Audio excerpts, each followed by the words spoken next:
So, under Indian psychology, there is the concept of Buddhism, which talks about the psychology of suffering and meditation. So, under this, the concept is phenomenological as well as clinical, because it focuses on elevating the human suffering, which is called as dukh under the Buddhist concept. So the four noble truths of Buddhism focus on, the first one is dukh, that is life has suffering. The second version is samudaya, which talks about the cause of the suffering. The third is nirodh, which talks about ceasing that suffering. And finally is magh, that is the path to end the suffering, or the eightfold path that needs to be attained. Now under this, there is another important concept which is called as anat, which is no self. So unlike the Western philosophy, which focuses mainly on what is called as ego, Buddhism talks about the self as an illusion, and therefore it talks about collecting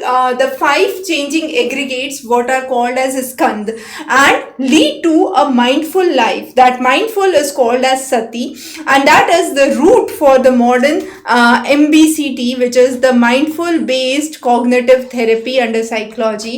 And this is the basic essence where we emphasize on non-judgmental awareness of the present moment. So whatever we are doing at present, without judging that, if you can be aware of what is being done, that is a mindful based cognitive therapy, and that has a deep root under the concepts of Buddhism. Of course, we'll be talking about Sufism and the internal yoga by Sri Aurobindo in the next session. So those are some of the crucial aspects of Indian psychology which we will cover in the future sessions. Stay tuned for more updates. Thanks for joining.